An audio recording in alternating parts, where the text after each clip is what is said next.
오늘 우리에게 주시는 하나님 말씀은 사무엘하 12장 13절에서 17절까지의 말씀입니다.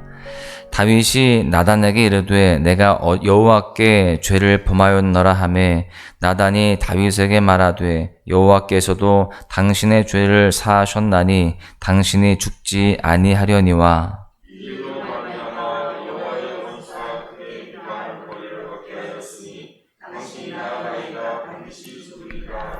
나단이 자기 집으로 돌아가니라. 우리아의 아내가 다윗에게 낳은 아이를 여호와께서 치심에 심히 앓는지라.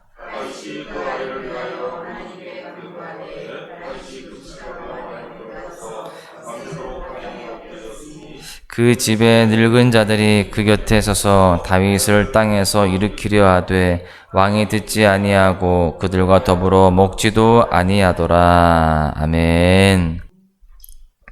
어떤 사람이 조상 대대로 내려오는 오래된 집에 살고 있었습니다.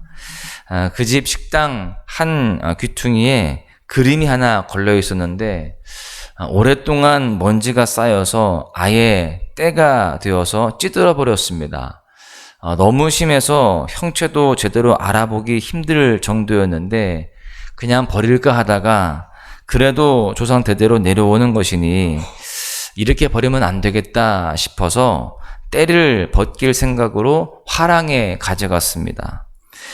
그림에 찌든 때를 벗기던 그 화랑 주인이 깜짝 놀라는 거예요. 그 그림은 18세기의 유명한 화가의 원본이었던 것입니다. 거액을 호가하던 걸작인데 그동안 천덕꾸러기 취급을 받았던 것이죠.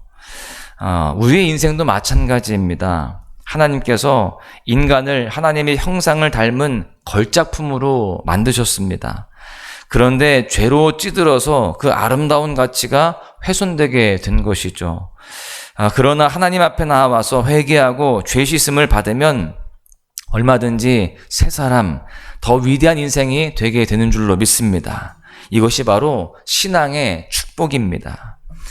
오늘 본문에 나오는 다윗을 보십시오. 사무엘하 11장에서 본 것처럼 그는 엄청난 죄를 지었습니다.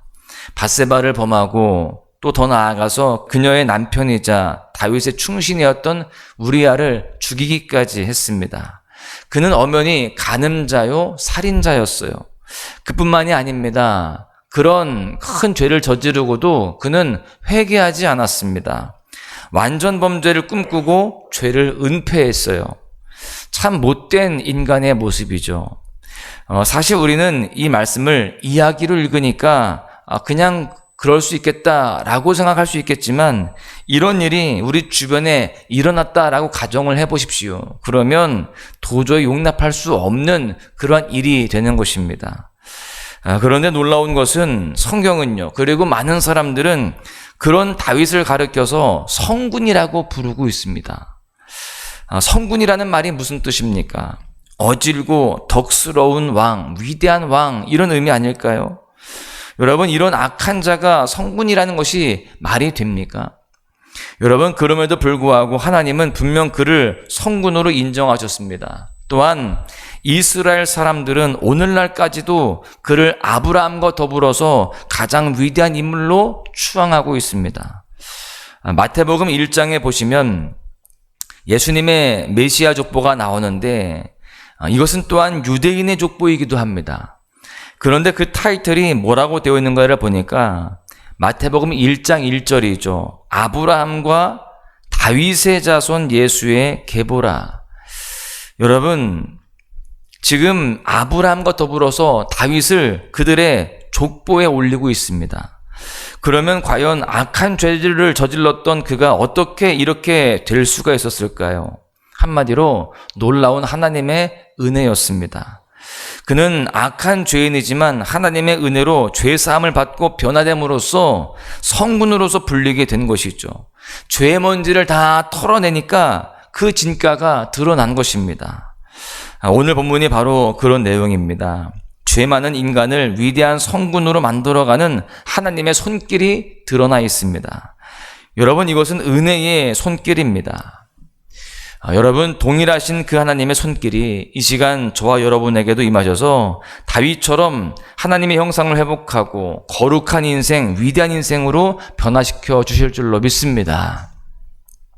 다윗이 그 무지막지한 죄를 범했지만 하나님은요, 그를 결코 버리시지 않았습니다. 포기하시지도 않았어요. 우리 같으면 벌레 보듯이 피해 버릴 텐데, 절대 가까이 하지 않을 텐데, 여러분, 하나님은 그렇지 않다는 거예요. 이것이 바로 하나님의 사랑과 인간의 사랑의 근본적인 차이죠. 인간적인 사랑은요, 조건적입니다. 그래서 조건이 바뀌면 얼마든지 변할 수 있습니다. 그런데 하나님의 사랑은 그렇지 않습니다. 무조건적이에요. 그리고 영원히 변치 않습니다. 그런 까닭에 하나님은 다윗이 그토록 심각한 죄를 범했지만 그와 맺은 언약을 결코 잊지 않으십니다. 사무엘하 7장 14절에서 15절에 보십시오. 여기에서 다윗이 하나님과 그 맺은 언약들이 나오는데 이렇게 되어 있어요. 나는 그에게 아버지가 되고 그는 내게 아들이 되리니 그가 만일 죄를 범하면 내가 사람의 매와 인생의 채찍으로 징계하려니와 내가 내 앞에서 물러나게 한 사울에게서 내 은총을 빼앗은 것처럼 그에게서 빼앗지는 아니하리라. 하나님이 지금 다윗과 언약을 맺으시는데 여러분, 여기에 보니까요, 기다려주시고 또 참으신다는 겁니다. 징계에서 변화시킬지언정 버리지 않겠다라는 약속을 하고 있는 것입니다. 하나님은 이 약속대로 그 크신 사랑으로 다윗을 기다려주신 거예요. 거의 1년 이상을 기다려주고 계시는데 왜 그랬을까요? 그가 스스로 죄를 깨닫고 회개하도록 기다리신 겁니다. 여러분, 하나님은 이처럼 인격적인 분이세요. 그런데 안타깝게도 본문의 다윗은 회개하지 않았습니다. 죄로 인해서 둔해질 대로 둔해진 그의 영혼은 회개할 줄 몰랐던 것이죠. 그래도 하나님은 다윗을 버리시지 않고 그에게 선지자 나단을 보내십니다. 그리고 말씀으로 그를 경책하세요. 어제 살펴보았던 부자와 가난한 사람의 이야기의 비유로 다윗이 죄에 직면하게 합니다. 부자는 집에 양과 소가 많이 있습니다. 반면 가난한 자는 암양 새끼 한 마리만 가지고 있어요. 애지중지하면서 온 식구가 함께 먹고 마시고 암양 새끼 한 마리 바라보면서 살아가고 있었습니다. 그러던 어느 날 한 나그네가 부자의 집에 방문을 하는데 자기 것을 아까워한 부자는 가난한 자의 집에 가서 한 마리밖에 없는 그 암양 새끼를 빼앗아다가 대접을 했다는 것입니다. 이 이야기를 듣던 다윗은 제3자의 위치에서, 그리고 백성을 다스리고 재판하는 왕 입장에서 아주 민감하게 반응하죠. 그 이야기가 끝나기도 전에 이런 죽일 놈, 이렇게 나오는 겁니다. 그렇게 버럭 화를 내면서 하나님의 법에 따라서 4배를 보상해야 된다라고 말을 합니다. 그때 나단이 호통을 치며 말을 하죠.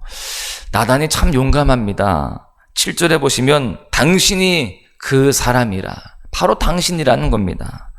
그런데 다윗이 다윗될 수 있었던 것이 바로 이 부분입니다. 나단의 책망 앞에 화를 내거나 나단을 죽이려고 하는 것이 아니라 무릎을 탁 꿇는 거예요. 다행히 다윗은 나단을 통해서 주신 말씀을 듣고 회개한 것입니다. 그 말씀이 비수처럼 다윗의 마음을 찔렀고 마치 서치라이트처럼 다윗의 어두워진 모습을 벌거벗기듯 다 비췄던 것입니다. 그래서 그 앞에 고꾸라지면서 이렇게 고백합니다. 본문 13절에 보십시오. 내가 여호와께 죄를 범하였노라. 눈물을 흘리면서 통곡합니다. 그가 얼마나 철저하게 회개했는지 그가 쓴 참회의 시편을 통해서 확인할 수 있습니다. 시편 6편 6절을 보시면 내가 탄식함으로 피곤하여 밤마다 눈물로 내 침상을 띄우며 내 요를 적시나이다. 눈물로 회개했다는 거예요. 또 시편 51편 7절에 보시면 우슬초로 나를 정결하게 하소서 내가 정하리이다. 나의 죄를 씻어주소서 내가 눈보다 희리이다. 또 51편 10절에도 보시면 하나님이여 내 속에 정한 마음을 창조하시고 내 안에 정직한 영을 새롭게 하소서. 철저하게 주님을 의지하며 회개하고 있습니다. 여러분, 이것이 바로 다윗의 위대함이에요. 사실 그가 계속 죄를 은폐하려고 했다라고 한다면 나단을 그 앞에서 죽이면 끝이 납니다. 그런데 그는 왕의 지위도 내려놓고 무릎을 꿇었습니다. 그리고 눈물로 통회하며 자복했습니다. 여러분, 우리는 여기에서 다윗과 사울의 차이점을 발견할 수 있어요. 사실 다윗이 사울보다 인간적으로 나을 게 별로 없습니다. 사울은 남의 아내를 빼앗거나 그 남편을 죽인 적도 없습니다.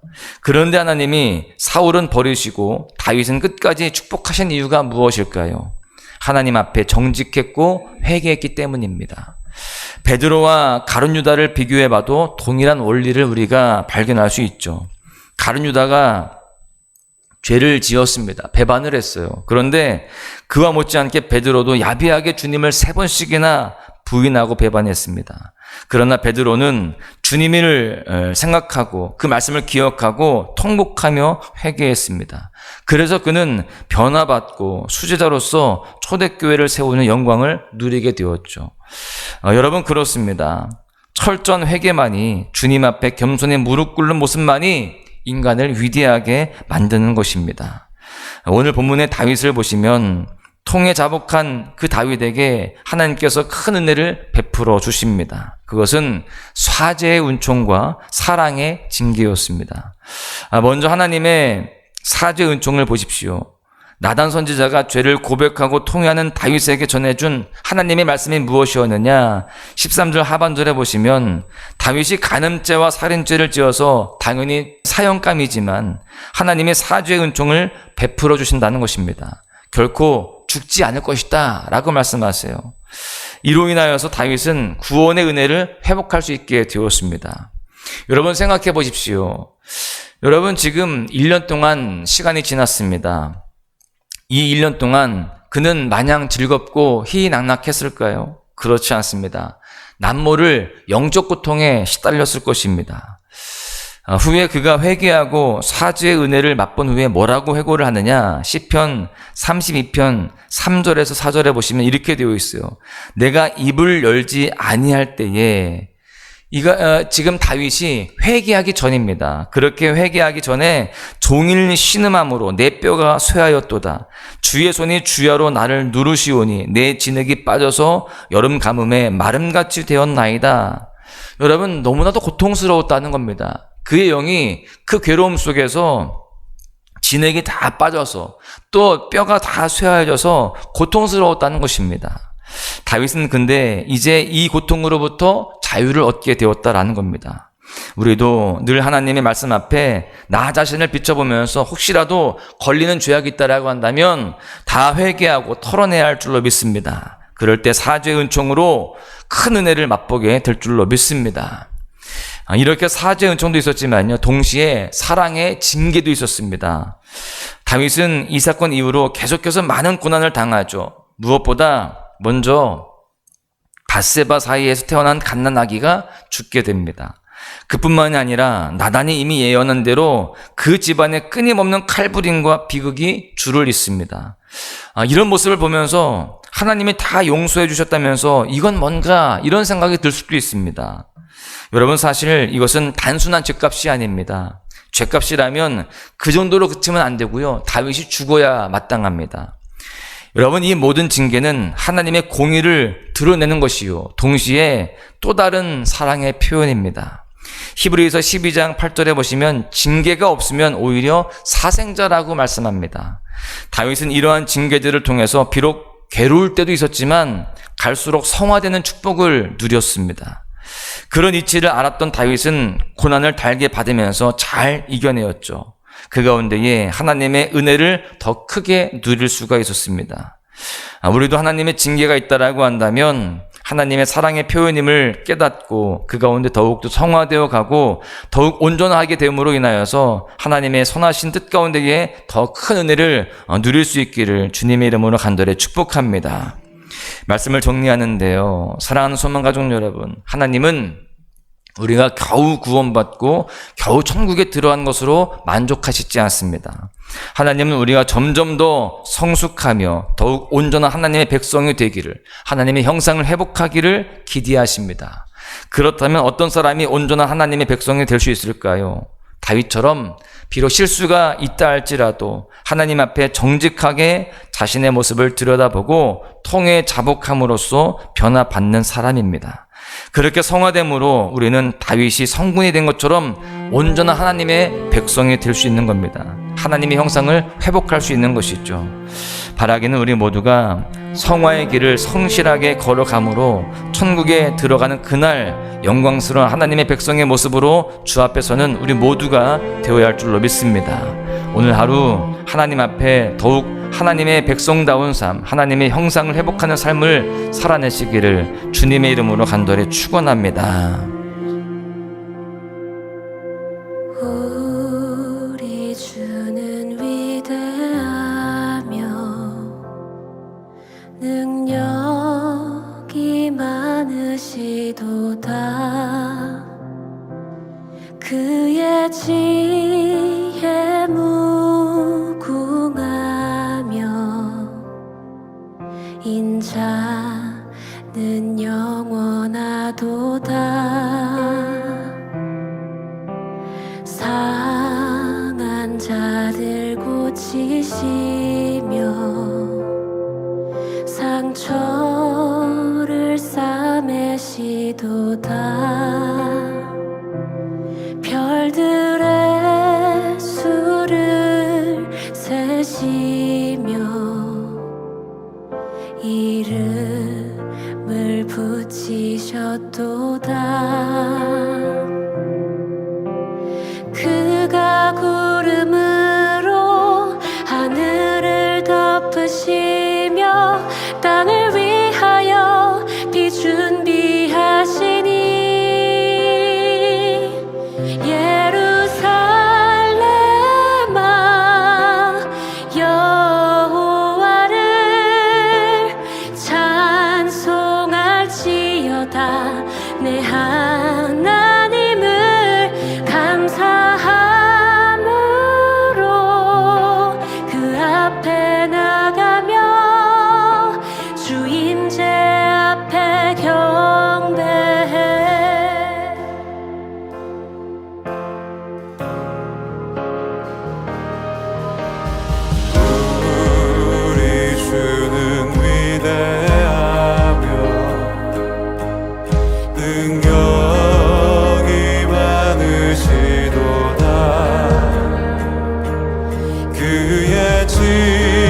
하늘을 덮으시며 땅을 위하여 비 준비하시니